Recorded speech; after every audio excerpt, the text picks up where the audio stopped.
ఆచార్య భూముల్ని ప్రార్థిస్తున్నాను. ఈ కార్యక్రమంలో వారు ఈరోజు చేసి ఉన్న కొన్ని నెలల నుంచి కార్యక్రమం బాగా జరగాలని వారి మానసం నిండగా భావించినారు. ఇవాళ కొంచెం సంతోషంగా, కొంచెం ఉత్సాహంగా, కొంచెం ధైర్యంగా ముందుకెళ్తున్నామంటే వారి యొక్క కొండంత అండగా ఉండే అనుగ్రహమే. వారికి ఓ రత్నహారం సమర్పించిన దానికన్నా రఘునాథాచార్య స్వామి వారి కార్యక్రమం సరిగ్గా చేస్తే ఆనందం.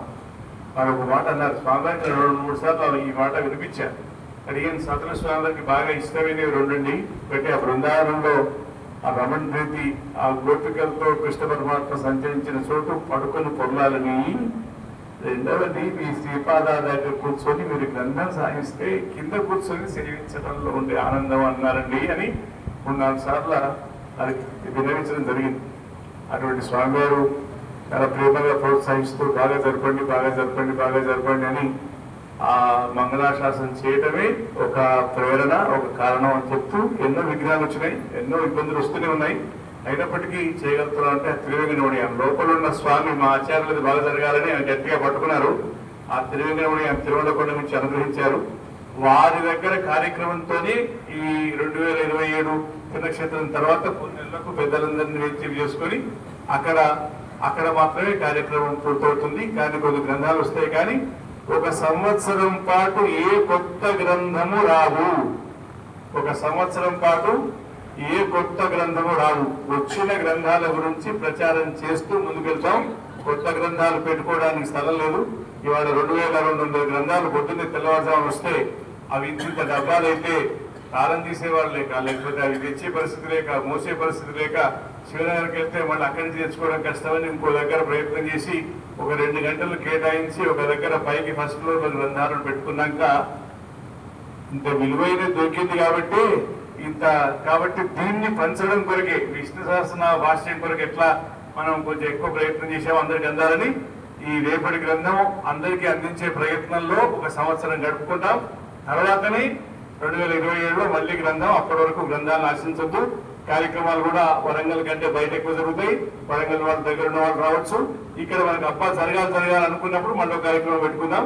ముందుగా ఇంత బలాన్ని, అనుగ్రహాన్ని అందించిన వారు సతల స్వామి వారిని ప్రార్థిస్తున్నాం.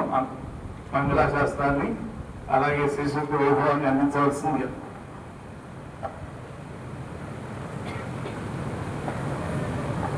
భయపడకండి, సంక్షిప్తంగానే ముగిస్తాను.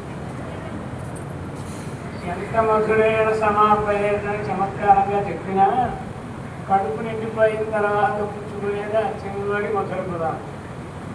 ఇంతసేపు ఇంతమంది పెద్దల యొక్క శ్రీ సూక్తులను శ్రవణం చేసిన తర్వాత ఎంత మాట్లాడినా వెక్కసంగానే ఉంది.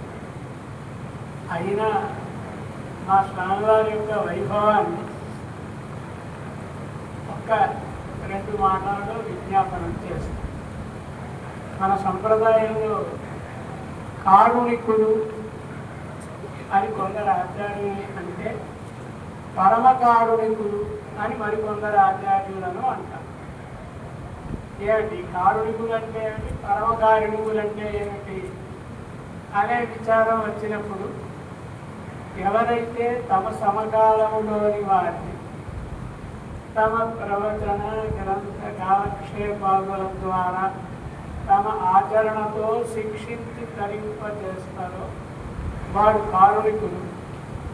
తమ తరువాతి కాలములలోని వారు కూడా తరించుటకు వీలుగా గ్రంథములను అనుగ్రహించి శాశ్వతమైన ఉపకారం చేస్తారో వారు పరమ కారుణికుడు అని ఒక నిర్వాహాన్ని చూపిస్తారు. మన రఘునాథాచార్య స్వామి వారు అట్లాంటి మహానుభావుడు. విశేషంగా ఇవాళ ఈ వేదికనంతా వెలిగిస్తున్న యతీంద్ర తేజస్సు, అద్వితీయమైన యతీంద్ర తేజస్సు సద్వితీయంగా దర్శనమిస్తుంది మనకి. ఇవాళ పెద్దలైన దేవుడిని సేవించుకోవడమే మన భాగ్యం.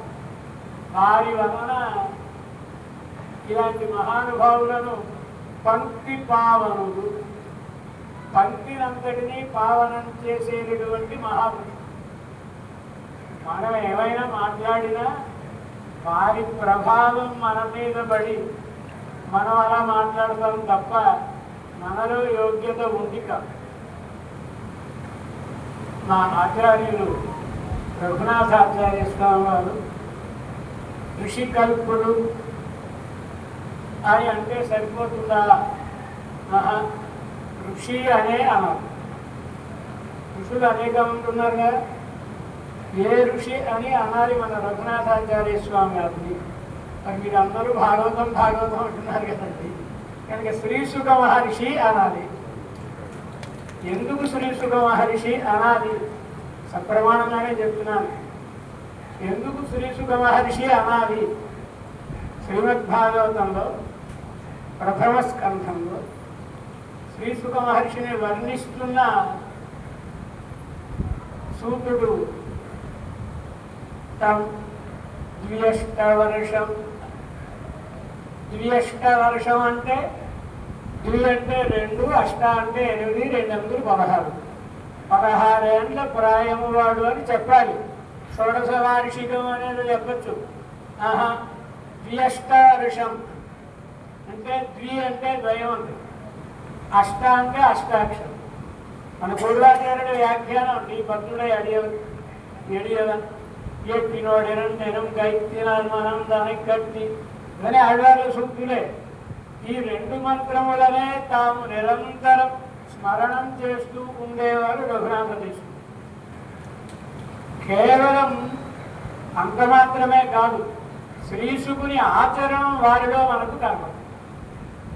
శ్రీసుకుని వైభవం మనకు తెలియాలంటే బృహన్నారదీయం మహాభారతంలో ఆయన వైభవం భీష్మాచార్యుడు చెప్తారు. మహాభారతం ఎట్లాంటి వాడు శ్రీసుఖ మహర్షి అంటే పశ్యన్నపి న పశ్యత.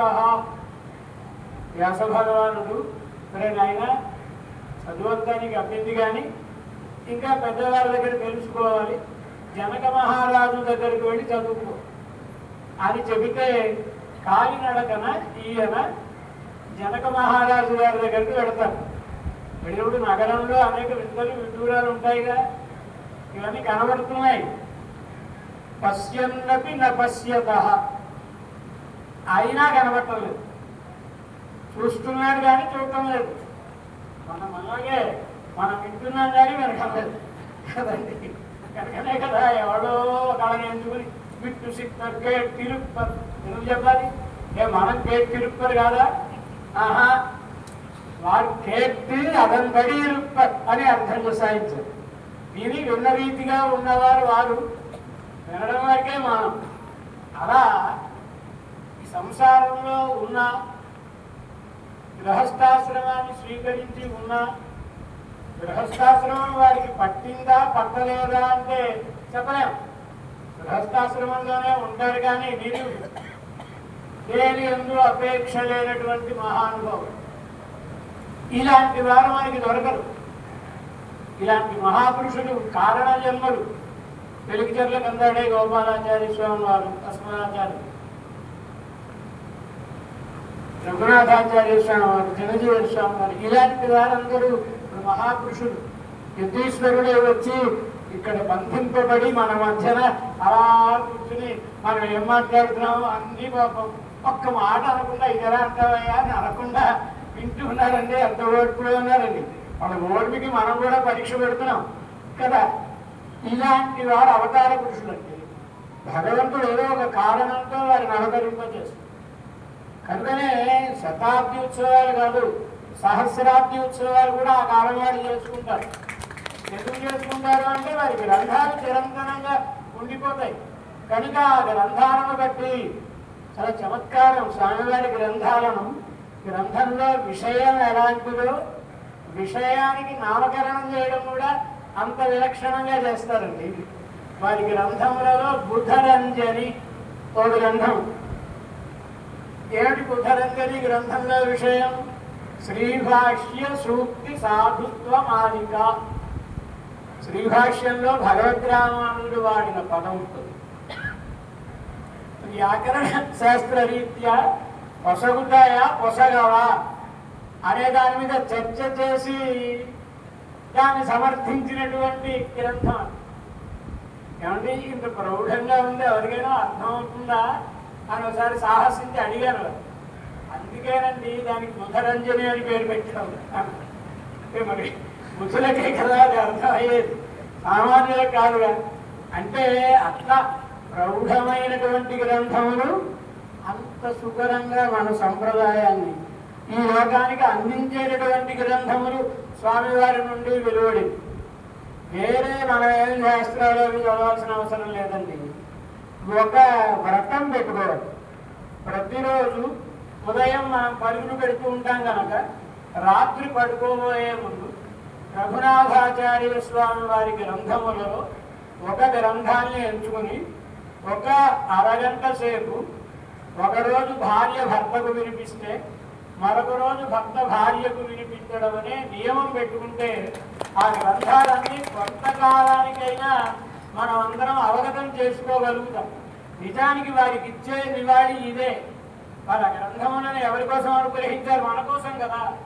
కనుక మనం ఆ గ్రంథములను పఠించిన నాడు, పాటించిన నాడు కదా వారికి ఆనందం కలిగేది. నిజమైన నివాళి ఇది. ఈ ప్రచారం చేస్తే చాలు. మనం వారి గ్రంథములని లోకానికి తెలియదు, ఏ గ్రంథములు ఉన్నాయనేది తెలియదు, అందులోని విషయం ఏమిటనేది తెలియదు. దానిని లోకానికి అంతటికీ మనం పరిచయం చేస్తే అంతకంటే ఆనందజనకమైనటువంటిది వేరొకటి లేదు. చివరి మాట, వేదం ఒక మాట చెప్తుంది, ప్రజాపతిం తో వేద ప్రజాపతి స్తం వేద యం ప్రజాపతిర్వేద స పుణ్యభాగ్ భవతి. ఒకడికి పరమాత్మ తెలుసును, పరమాత్మకి ఒకడు తెలుసును. ఈ ఇరువురిలో ఎవరు ధన్యుడు? పరమాత్మని తెలుసుకున్నవాడు ధన్యుడా, పరమాత్మ తెలుసుకున్నవాడు ధన్యుడా? వీడు నావాడు అని నేను తెలుసుకుంటే ఆ ధన్యుడిని నేను. ఎందుచేత అంటే మా రఘునాథాచార్య స్వామి వారికి నేను తెలుసును, నన్ను ప్రేమించాను, దగ్గరకు చేర్చుకున్నారు కనుక మరి ఇంతకంటే తరిస్తాం అనడానికి అన్న సందేహానికి ఆస్కారం ఉందండి? ఏం లేదు కదా. మరొక విశేషం ఏమంటే పెద్దజీయ స్వామి వారు పరమపదించినప్పుడు గోపాలాచార్య స్వామి వారు తెలిపిన మాట, వారు చాలా దుఃఖిస్తున్నారు, వారికి ఒంట్లో బాగోలేని సమయం. అప్పుడు పెద్దజీయ స్వామి వారు అడిగాడు గోపాలాచార్య గారిని, ఎందుకంటే దుఃఖిస్తున్నారని. మీకేమండి, మీరు హాయిగా పరమపదానికి వెళ్ళిపోతారు, పాపాత్ముని నీ చుండి నేను ఆదరిస్తాను అని దుఃఖిస్తున్నారు కదా. అప్పుడు పెద్దజీయ స్వామి చాలా చమత్కారంగా అనుగ్రహిస్తారు కదండి. కాబట్టి మాకు వైకుంఠం ఉందా అని అడిగారు. అయ్యో అదేంటి మీకు లేకపోవడం ఏంటండి మహానుభావం? ముక్తి అంటే మన సంప్రదాయంలో ఏంటండి, అష్టగుణావిర్భావం కదా. కనుక సత్యకామ సత్య సంకల్ప కదా. మేము అక్కడికి వెళ్ళిన తర్వాత మా తాలూకు గోపాలాచార్య గారు ఉన్నారు, ఈయన కూడా వైకుంఠానికి రావాలి అని సంకల్పిస్తానండి అని అన్నారు. అలా రఘునాథాచార్య స్వామి వారు సంకల్పిస్తే మేము కూడా పరమాత్మ సన్నిధానానికి వెళ్ళిపోతాం కనుక మాకేం ఢోకా లేదు. వారిని ఆశ్రయించిన వాడు ఎవడు మాకు వైకుంఠం ఉంటుందా ఉండదా భయపడకండి, ఉన్ననాడు భయం లేకుండా సుఖంగా ఉండండి. శరీరం విడిచిపెట్టిన తర్వాత పరమాత్మ ధామమే.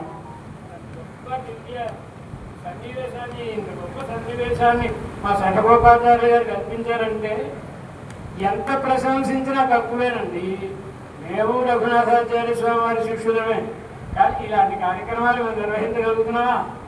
ఆయన ఒక్కడు అందరినీ కలుపుకుంటూ ఉంటాయి. దూషణ భూషణ తిరస్కారాలు ఉంటాయి, అన్నిటినీ భరిస్తూ ఒకటే లక్ష్యం, కార్యక్రమాన్ని దిగ్విజయంగా నిర్వహించాలి, మన స్వామివారి వైభవాన్ని లోకానికి అందించాలి. అలా అందించినటువంటి వారికి దానికి నేను రేపు రావాల్సిన వాడి, ఇప్పుడు ట్రైన్ వెనక ఆలస్యమైనా పర్వాలేదు కానీ ముందు రాకూడదు. నేను ముందు రోజు వచ్చేస్తానన్నా అంగీకరించిన ఆయన సౌహార్దానికి నమోకాలు పెద్దలు సేవిస్తూ సెలవు.